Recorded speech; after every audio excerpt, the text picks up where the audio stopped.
religiones del mundo.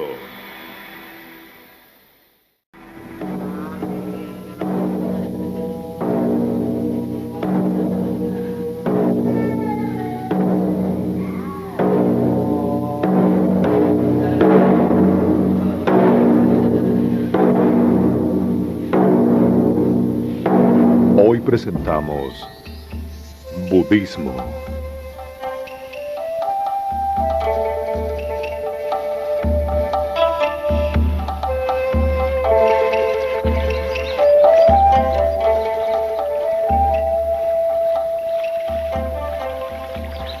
En el Zen, la verdad es ver la realidad como es, sin ninguna proyección. El cielo es azul, el pasto verde y el agua es húmeda.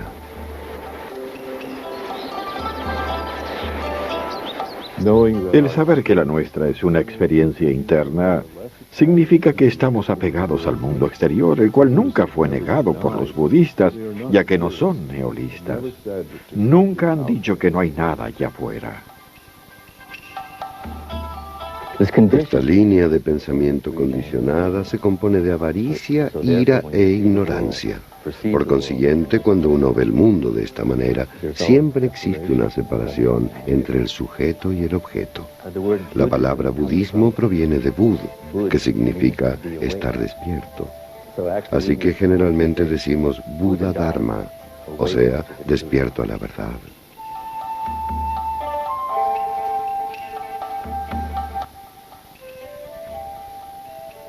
Las enseñanzas de Buda son muy simples.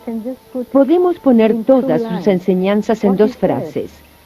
Primero, cuando estaba muriendo, en su lecho le dijo a su discípulo Ananda: está alerta.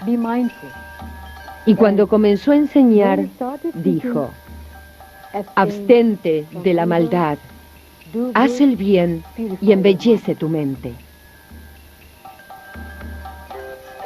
El budismo, históricamente la religión de millones de asiáticos, deriva su nombre de Buda, un líder espiritual de la antigua India. La palabra Buda significa persona completamente iluminada, y el budismo se ha transformado en la religión o filosofía de vida de millones de personas, guiadas por esta antigua tradición en búsqueda de la iluminación. Un niño llamado Siddhartha nació en el noroeste de la India en el año 560 a.C. Su padre, Suddhodana, era el jefe de la familia Gotama y líder del clan de la casta de guerreros Shakya, en la falda de las montañas de Nepal. Su hijo luego se llamaría Gautama Buda, más adelante Shakyamuni Buda, el sabio del clan Shakya. De esta manera, el nacimiento de Siddhartha Gautama, como el de Jesús y el de Mahoma, ha sido un tema de mucha elaboración. Incluso hay una historia que habla de la concepción sobrenatural. Una noche, la madre de Siddhartha soñó que cuando la trompa de un elefante blanco tocó su cuerpo, ella quedó embarazada. Buda, aún sin nacer, como existen 4 niveles cósmicos sobre el plano de la existencia humana en el cielo de los dioses satisfechos, había estado esperando que apareciera una madre pura y valiosa aquí en la tierra. Siddhartha se crió en espléndidos palacios, atendido por grupos de jóvenes y bellas muchachas. Cuando alcanzó la edad correspondiente, Siddhartha se casó con una bella prima, y la buena vida continuó hasta sus 29 años. Luego ocurrió un cambio radical. Siddhartha vio que la enfermedad y la muerte nos esperaban a todos. Su júbilo por la vida se desvaneció. Su formación le hablaba de reencarnaciones continuas en los infinitos años que nos esperaban. En este contexto, la perspectiva de la repetitividad eterna de la enfermedad y de la muerte se volvió horrible. Algunas fuentes Pali incluyen aún a los dioses antiguos de la India en una relación más dinámica con relación a la búsqueda de Siddhartha. Aquí los dioses determinan que el joven Siddhartha debe ser liberado de su cómodo capullo de su vida de príncipe. Siddhartha regresó a su palacio en un agitado estado mental. Su padre inmediatamente colocó guardias alrededor del palacio y le agregó nuevos lujos. Pero no se podía negar a los dioses. Ellos nuevamente se acercaron a Siddhartha disfrazados primero como un hombre enfermo luego como cadáver, y finalmente como una asceta que ha encontrado la paz dentro del sufrimiento de los mortales. La muerte fue desechada. Siddhartha decidió convertirse en una asceta. Regresó a su palacio en paz para enterarse que había nacido su hijo. Siddhartha se había ligado a la vida de un hombre común, pero él rechazó estos lazos con el mundo corriente.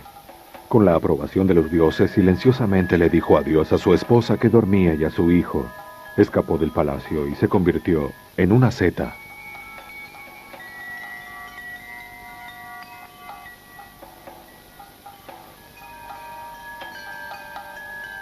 Fue discípulo de dos notables maestros ascetas. Bajo su tutelaje logró el trance de la nada. Luego alcanzó el trance llamado ni percepción ni no percepción. Durante 6 años, Siddhartha practicó la austeridad severa y la mortificación extrema. Algunos observadores reportaron que el delgado y débil asceta estaba muerto. Imágenes posteriores de artistas budistas hacen ver a Siddhartha el asceta como si fuera un esqueleto cubierto de piel. Tienes que ser muy, pero muy afortunado, y tu práctica debe ser tan elevada para que llegue el día en el que afortunadamente conozcas al Buda. Al igual que nuestro Gautama Buda cuando estaba practicando como un sumedo, el asceta conoció al Bankara Buda que le dio todas las bendiciones. Eso, hijo mío, algún día serás un Buda, como yo. Mientras mantenía su respiración como técnica para controlar su cuerpo, Gautama sintió como si una correa estuviera apretándole su cabeza. Pero ante su sorpresa no fue el dolor de las prácticas ascetas, sino la clara atención, que es la llave del entendimiento espiritual.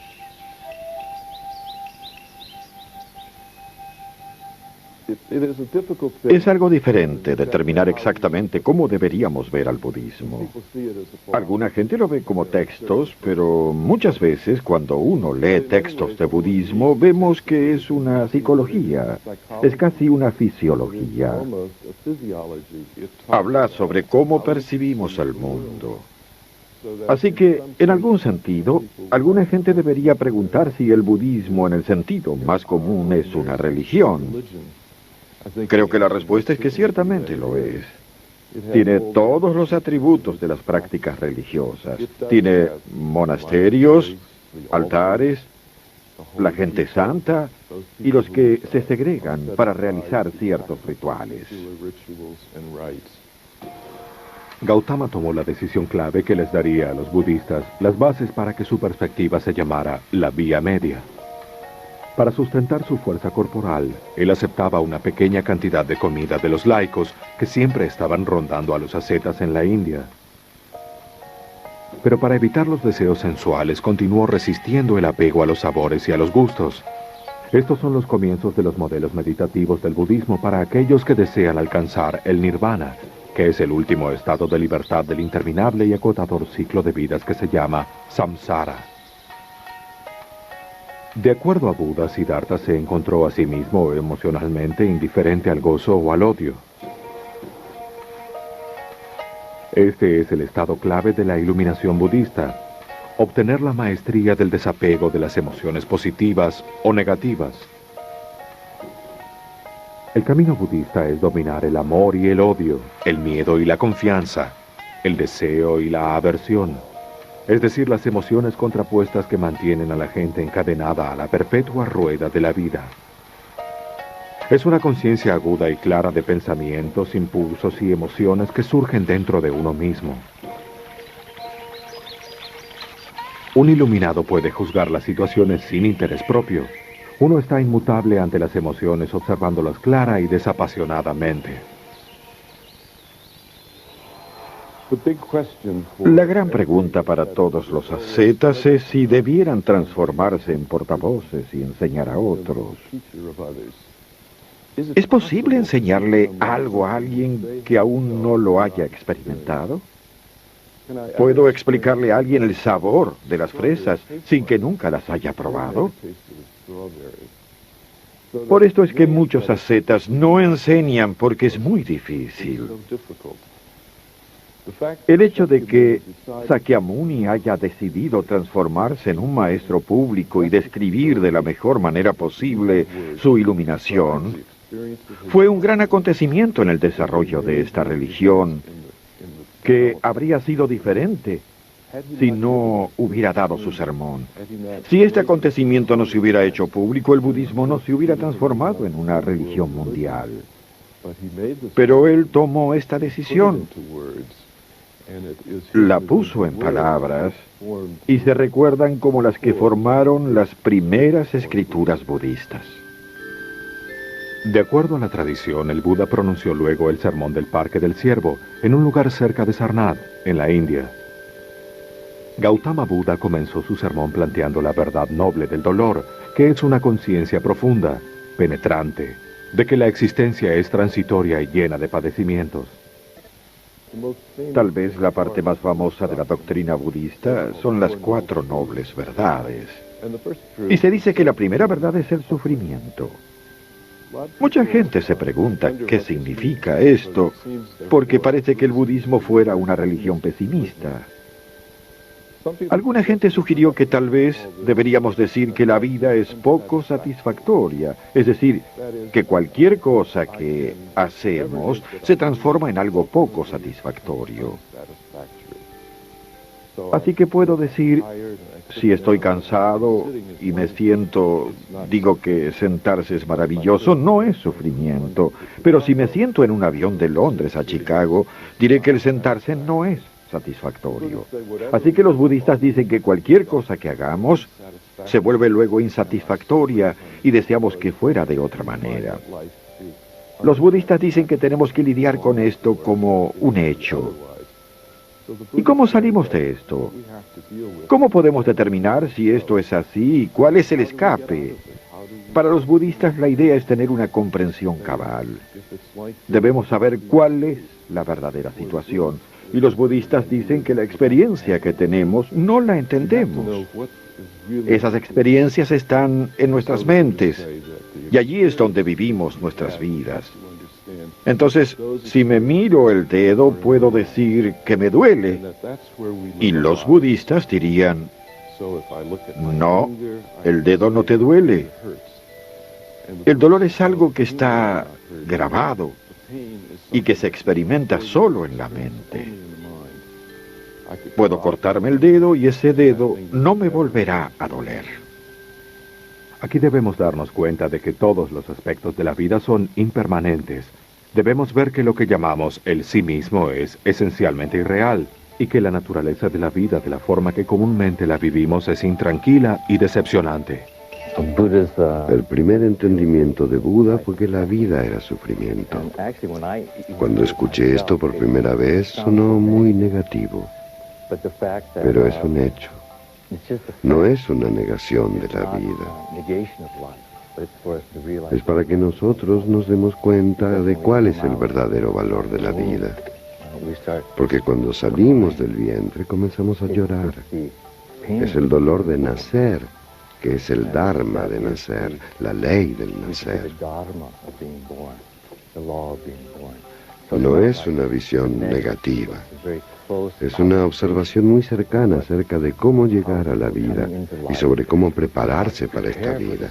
Así podríamos liberarnos del sufrimiento y aprender a lidiar con él. Los 4 elementos restantes del noble octuple sendero puede que se conglomeren bajo la categoría de meditación. Aunque es la liberación final del ciclo de la vida y de la muerte, la moral budista no se deja atrás cuando uno medita. Durante el surgimiento del budismo, el grupo más importante de las castas de la India era el Brahman. El Buda proclamó una forma de salvación que tuvo 2 enfrentamientos con la religión brahmánica. Primero, la salvación budista no requiere de ritos complejos, los cuales eran parte del brahmanismo. Los ritos lidian con asuntos exteriores y físicos y no con el interior del espíritu humano. Los budistas creen que los ritos no pueden lidiar con las causas reales del sufrimiento humano, ni pueden llevarnos a la salvación. Los budistas tuvieron un segundo enfrentamiento acerca de los sacrificios que los brahmanes le ofrecían a los dioses. Estos sacrificios consistían en quitar violentamente la vida de animales, y el budismo enseña que los seres humanos pueden entrar en una existencia animal a causa de sus malas acciones. La avaricia, la ira y la ignorancia son las llaves que realmente dominan al ser humano, hasta que uno trabaja con ellas. La pequeña mente contiene a la mente condicionada, que a su vez contiene la gran ira y la gran ignorancia. Y es a través de esto que hay que ver. Y cuando ves, te das cuenta de que estás en armonía con tus semejantes y con los objetos inanimados y animados, que tú y ellos son lo mismo. Entonces, no quieres matar a nadie, porque te estarías matando a ti mismo. Esto es de lo que te das cuenta con el estudio y la práctica de la meditación. Es un aspecto muy importante porque somos muy buenos para el resto. De hecho, la sociedad entera y la cultura son como una conspiración en contra del espíritu. Y mi sentimiento es que a medida que nos acercamos al año 2000, la gente sabe que hay algo que está faltando. Los 5 preceptos del budismo se pueden ver como un paralelo con los 10 mandamientos y pueden traducirse de la siguiente manera. No quites ninguna vida, ni animal, ni humana. No tomes lo que no es tuyo. Abstente de calumnias y mentiras. No te involucres en conductas sexuales ilícitas. Abstente de tomar drogas intoxicantes y que confundan tu mente. La doctrina budista constantemente enfatiza que el propio destino es el resultado de nuestras acciones pasadas. Si uno tiene deformidades, enfermedades o mala suerte, es debido a las acciones propias pasadas. Karma es básicamente acción, causa y efecto. Todo tiene una causa y todo tiene un efecto. En la práctica de la meditación tratamos de liberarnos de esto, generando una escapatoria a través de la observación. Que hayas estado en el Zen o en el Buda Dharma, es diferente a ser una buena persona, porque cuando quieres convertirte en una buena persona, cuando quieres hacer el bien, te transformas en tu propósito. Tienes el propósito de ser bueno, de lo que crees que es bueno. O sea que también tenemos que trascender eso. Estudiar el Zen no nos transforma en buenas personas. El convertirnos en seres humanos, sí. Cuando esto sucede, te das cuenta de tu bondad básica. Y luego te das cuenta de la bondad de otras personas. Eso es bondad. No es hacer cosas buenas por la gente, sino convertirse en alguien desinteresado. El desinterés y el servicio por los otros es una de las más grandes recompensas. Sin embargo, la existencia como seres humanos es un gran privilegio, porque solo un ser humano puede producir méritos kármicos. Una persona debería aprovechar con entusiasmo su invaluable oportunidad de producir buen karma, ya que solo un ser humano puede acceder al nirvana.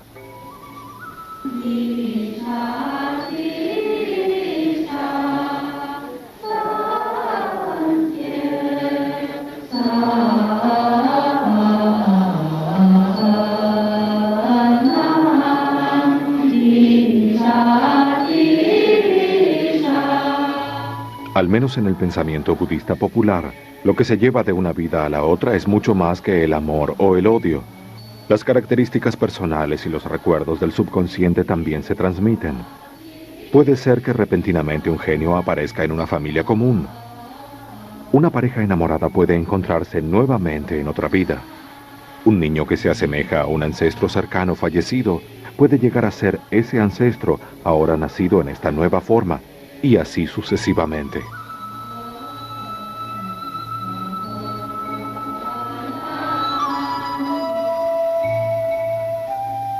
Los budistas aprecian lo que llaman las 4 grandes ilimitables. Estas son 4 cualidades de las cuales nunca tenemos demasiado. Son la bondad amorosa, la compasión, la alegría por la alegría ajena y la ecuanimidad.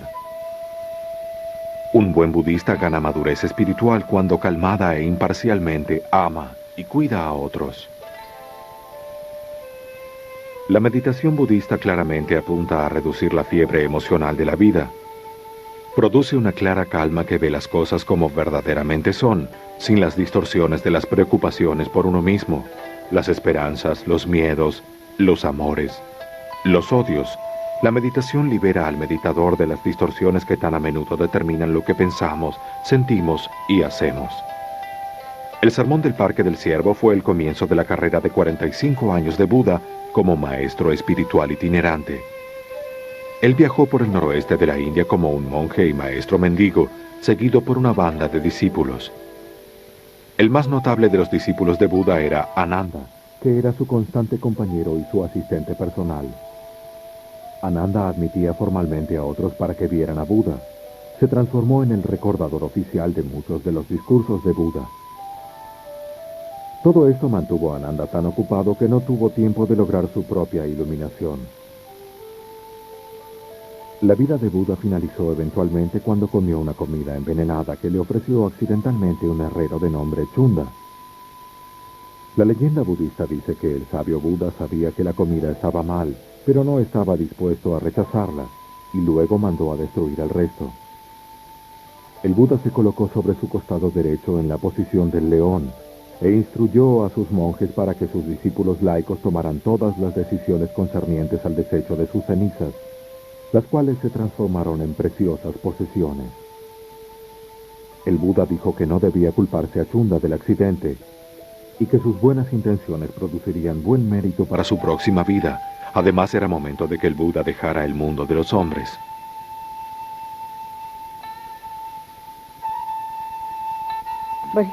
Hizo eso para ser capaz de erradicar el sufrimiento de todos los seres humanos. Esa fue su intención. Sus enseñanzas eran completamente no metafísicas. Él no estaba tratando de dar una enseñanza intelectual.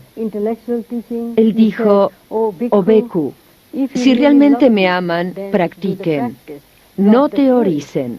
La práctica es mucho más que toneladas de teorías." Gautama Buda nació en una religión de tradiciones brahmánicas que dice que cada uno de nosotros renace continuamente de acuerdo a las leyes que gobiernan nuestras acciones kármicas.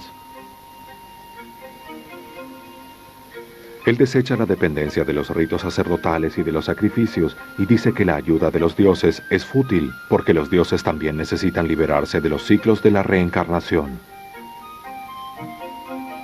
La clave para el nirvana está dentro nuestro, y el budismo ha enfatizado esta creencia central durante su largo desarrollo.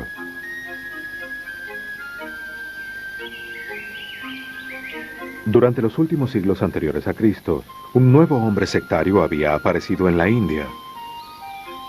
En los siglos venideros, este nombre designaría una doctrina y práctica budista nueva. Mahayana significa la gran forma universal de salvación, que sería el nombre que el budismo adoptó en China, Corea y Japón. Los budistas mahayanas comenzaron a producir nuevas escrituras. Usaron las escrituras Pali de la misma manera que los cristianos usaron las escrituras hebreas. Los budistas mahayana creían que las escrituras Theravada habían publicado muchas de las verdades reales del budismo, como por ejemplo que los budas vienen a la tierra a salvar a los hombres de sus pasiones, de sus apetitos y de los padecimientos del samsara. Las escrituras Mahayana continúan refiriéndose a la vida mundana del Gautama Buda. Para mucha gente en el este de Asia, esta selección era el loto, llamado el Sutra del Loto.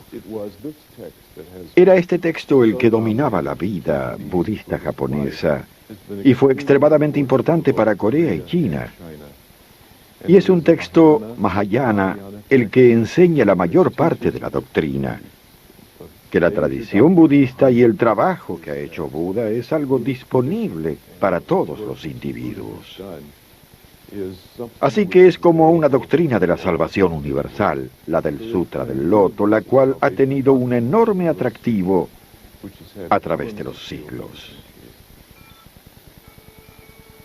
La flor de loto es un tipo de lirio acuático y es un símbolo budista ampliamente conocido. El loto crece del limo y del fango del fondo del estanque y florece como una bella flor en la superficie del agua. El loto es el símbolo perfecto de una vida pura, llevada en medio de un mundo impuro. El Sutra del Loto, escrito en sánscrito probablemente durante el siglo III o IV después de Cristo, fue traducido a textos chinos durante el siglo IV y V. Este sutra se convirtió en la escritura más influyente del Mahayana y contiene muchos temas centrales a la creencia mahayana.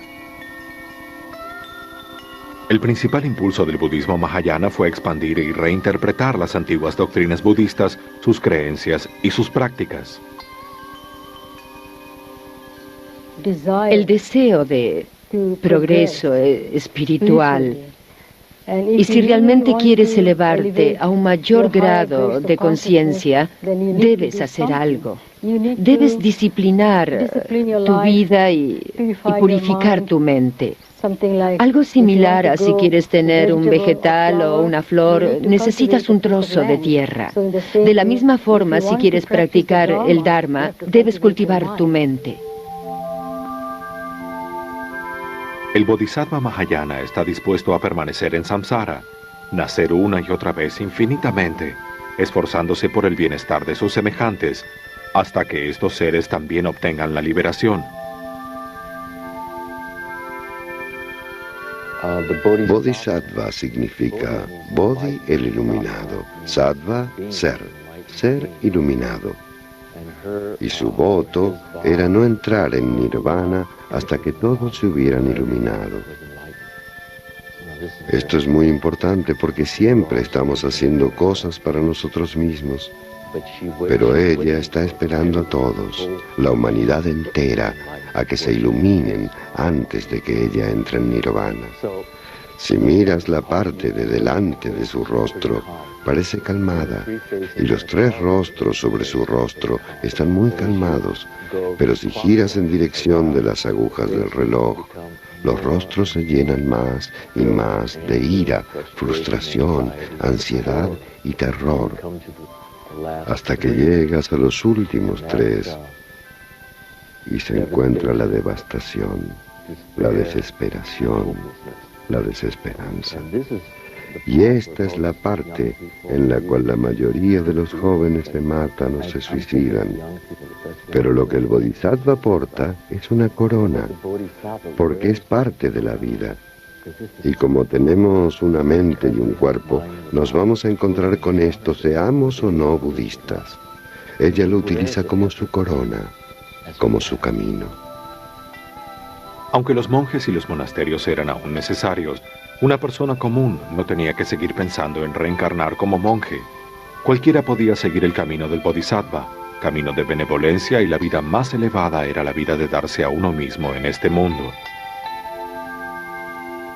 Dentro del budismo, el karma de una persona representa el poder que tienen sus acciones voluntarias para moldear un nuevo nacimiento en la próxima vida. El que ejerce el mal vuelve a nacer con un destino doloroso y desagradable, y el que hace el bien nace con un destino apacible. El karma no es algo librado al azar. El karma tiene que ver con las diferentes acciones que realizamos, tanto espiritualmente como mentalmente. Y esas acciones equilibran diferentes fuerzas, algunas buenas, otras malas, otras superiores, otras naturales. Las buenas acciones y los logros de la meditación reciben fabulosas recompensas en los más altos reinos del deleite. La vida en su grado más alto, aquel de ni percepción ni no percepción, dura 84.000 años, o kalpas. Aunque tan larga existencia pareciera que durase para siempre, llega finalmente a término. 100 años en los cielos del deleite parecieran no durar más que un día humano, así es que los años pasan rápidamente hasta que el que disfruta del éxtasis, un deva o un dios, vuelve a nacer de forma humana. Esto sucede cuando se agota la provisión de méritos producidos por las buenas acciones como ser humano. Al igual que los sufrimientos del purgatorio, finalizan cuando uno agota el mal karma que los produjo. Los budistas creen que todos los sistemas del mundo, como el que hemos estado discutiendo, más tarde o más temprano llegan a un final. Esto sucede a causa del declive del nivel moral y religioso entre sus habitantes. Los budistas Theravada afirman que este nivel inferior es tan inevitable, al igual que sus consecuencias. Cada cierta cantidad de eones, el universo terrestre se destruye por el fuego, el agua y el viento. De hecho, todo el universo físico desaparece, al igual que 20 de los 31 planos de existencia, incluyendo aquel que los dioses completamente brillantes han ocupado. A menos que los moradores de estos planos se hayan ya escapado a través del arrepentimiento o de las buenas acciones, sus partículas son enviadas a otro sistema mundano, con su actual nivel de existencia. Eones más tarde, sus partículas pueden llegar a formar un nuevo universo. Al igual que los hindúes, los budistas no reconocen un comienzo absoluto de la aparición de estos sistemas mundanos. Se considera que esta serie de ciclos ha existido siempre y que siempre existirá. Para la escuela de budismo Mahayana, el bodhisattva ideal o su voto es una de las cosas más importantes. No se trata solo de ser buenos o de salvar gente.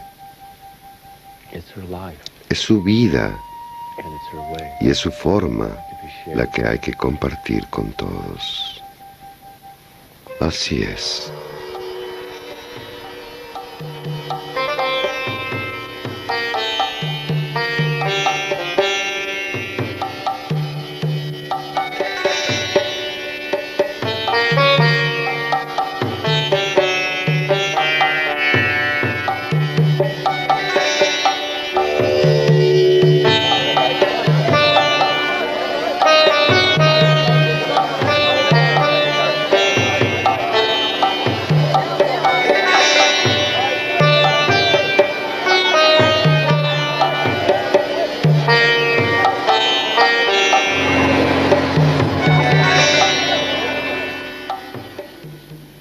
En Mongolia y en el Tíbet se usa la palabra lama para describir a los altos sacerdotes.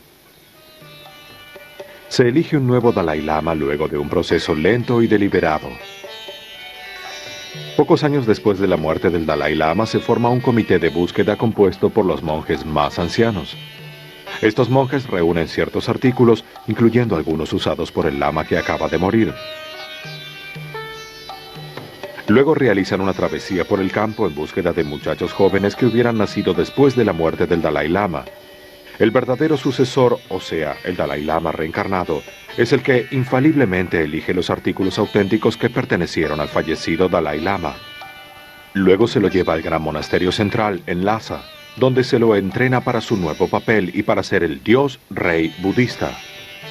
Para crear y usar un mandala, un discípulo tántrico se coloca bajo la tutela de su maestro espiritual. Luego cuidadosamente y con lentitud crea el dibujo del mandala. Este se realiza paso a paso y prestando toda la atención. A esto se lo podría llamar el psicoanálisis tibetano-budista.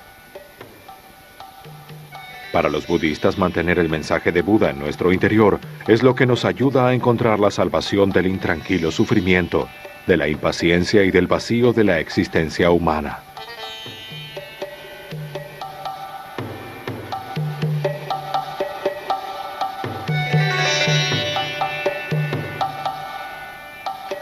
Los budistas tibetanos también usan el mantra que significa declaración sagrada en sánscrito.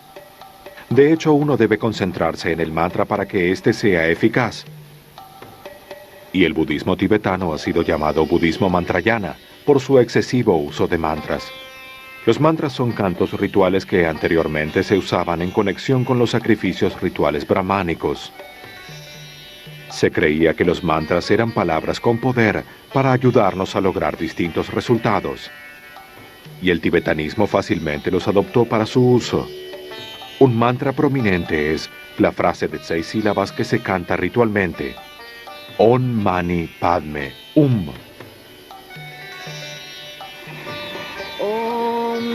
Manipadme Om Manipadme Om Manipadme Om.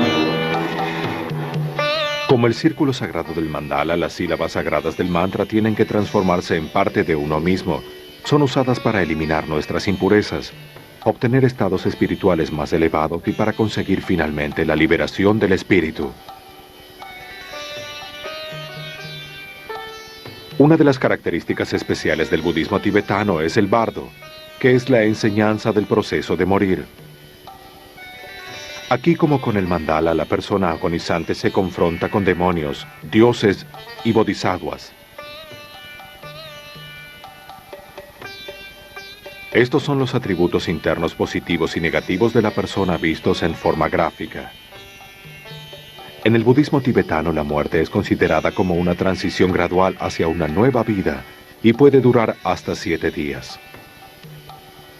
Un asistente espiritual repite las directivas y alienta en el oído a la persona que está muriendo. De esta manera, el budismo tibetano asegura una transición segura a una nueva existencia. El budismo entró originalmente a Japón en la mitad del siglo VI desde Corea, donde había estado activo desde los fines del siglo IV. Al emperador japonés se le había entregado una imagen de Buda, como así también algunos monjes sacerdotes que podían realizar rituales. Así el budismo se transformó en una gran religión y una fuerza cultural del Japón durante 1000 años. Al incorporar todas estas deidades locales y todos sus espíritus, fueron capaces de incorporar a la gente del lugar en la tradición budista. El aceptar y ser extremadamente tolerantes de las tradiciones religiosas locales fue una de las razones, creo, por la cual el budismo nunca estuvo involucrado en guerras religiosas. No se requiere que la gente abandone sus espíritus locales para ser budista. Una de las nuevas sectas estrictamente japonesas se llamaba Shingon, mundo verdadero. Se estableció a los comienzos del siglo IX en el gran templo central, en el monte Koya, a 80 kilómetros de Kioto, en la región sur de Honshu, la principal isla de Japón. Shingon o mundo verdadero no tiene escrituras, sino que cuenta con un grupo de mantras derivados de las escrituras hindúes. El uso correcto y el significado de estos mantras se revelan solo a los iniciados en Shingon, por lo que se llama esotérica o budismo de enseñanzas secreta. Una secta budista esotérica había sido localizada en estas montañas en los tiempos de Saicho, el fundador del budismo Tendai. Saicho, un monje japonés de la ciudad de Nara, estaba buscando escaparse de la influencia de la corte real cercana cuando decidió mudarse al monte Hiei, con vistas a la ciudad de Kioto. Pero en el año 794 la corte real se mudó a Kioto y Saicho no pudo quedar aislado. De hecho, se le permitió a Saicho ir a estudiar a la sede central de Tiantai en China durante 8 meses. El monje japonés Onen fundó el Hyodo o budismo de la tierra pura. Obtuvo este nombre porque sus seguidores creen en la existencia de muchas tierras de Buda, las cuales se crean con los votos, los méritos y las virtudes de varios Budas. Esta tierra especial de Buda se llama el paraíso occidental o la tierra pura. Los esplendores de esta tierra pura, muchas veces retratada por artistas y visualizada por meditadores, son increíblemente grandiosos. En la tierra pura no va a haber más reencarnaciones como hombre, bestias, dioses o demonios. En los eones que vendrán, uno puede trabajar para obtener el nirvana final en la atmósfera de la tierra pura.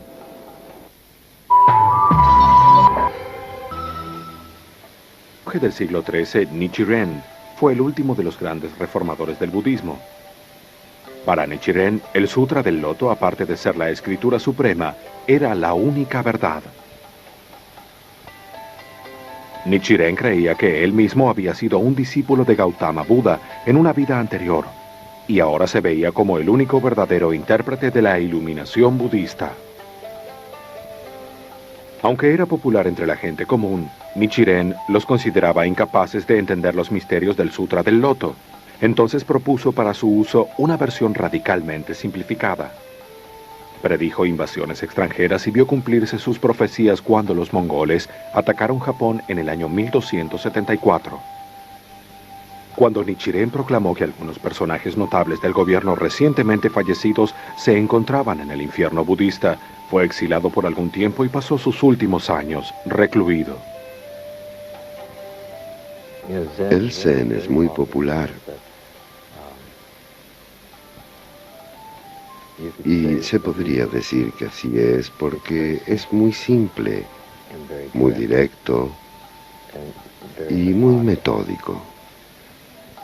Su popularidad nos dice algo, pero al mismo tiempo, cuando la gente comienza a practicarlo, empiezan a encontrarse a sí mismos, algo que la mayoría de la gente no esperaba. En ese momento es cuando se van, es cuando precisamente debieran quedarse. El budismo Zen se ha transformado en una de las formas más conocidas del budismo en los países occidentales.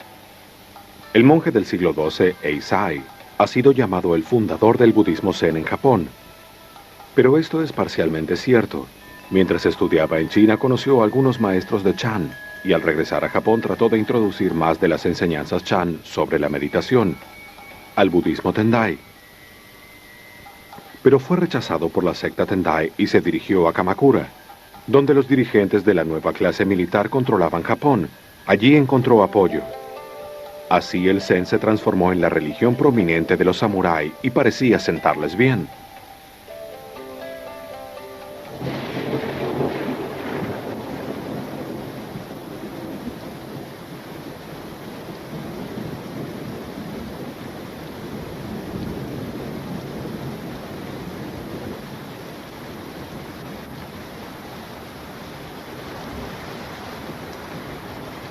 El vacío tiene una connotación negativa, pero es algo que se interpreta incorrectamente. Aunque hay una manera tradicional de ver el vacío. Bien, tiene tres partes. Una es la teórica, lo llamamos Zen teórico. Allí es donde el vacío es forma y la forma vacío. No es la mente pensante. Las cosas se transforman en unidad. La segunda parte es el Zen Tathagata. Es aquí donde no hay vacío ni forma. Esta es la segunda parte. Básicamente no se puede decir nada en este punto. No hay palabras para describirlo. Solo la quietud. La tercera parte es que la forma es forma y el vacío vacío. Estas tres cosas son muy importantes y cuando se estudia Zen, uno va a pasar por este espectro. La tercera parte es el valor más elevado. El cielo es azul, el pasto es verde. Volvemos a la misma realidad tal como es. Las primeras dos partes niegan la realidad porque nos hemos condicionado a estar separados de ella. Así es como el vacío juega un papel muy importante en los pensamientos y en las prácticas meditativas. El énfasis filosófico del budismo Zen en Japón se basó en la doctrina de Nakayuna sobre el vacío, la idea de que las palabras y las doctrinas no son la verdad última. Pero el objetivo central del budismo Zen es obtener la mente Buda. El objetivo inmediato del Zen es ver dentro de la verdadera naturaleza, propia como ser humano, ver qué es la naturaleza de Buda. Aquí uno obtiene la iluminación dándose cuenta de la realidad última de nuestra existencia diaria. Esta se percibe correctamente. La meditación budista claramente se dirige a reducir la fiebre emocional de la vida. Produce una clara y calma conciencia que ve las cosas como verdaderamente son, sin las distorsiones de la preocupación por uno mismo, los miedos y esperanzas, amores y odios. Las meditaciones liberan al meditador de las distorsiones que generalmente determinan lo que pensamos, sentimos y hacemos. Aquí el mundo y uno mismo se ven con una nueva manera refrescante de la esencia, la realidad, y la existencia no pueden ser confinadas a través de intelectualizaciones. La fuerza vital se experimenta en cada acción, no importa que sea trivial o común. La iluminación Zen es un estado de la mente, libre de sus confines culturales, y se vuelve libre y espontánea en todas las acciones de la vida. Todo el sí mismo está completamente involucrado en cada acto y en cada experiencia. En el Zen, cada acción es una acción verdaderamente budista.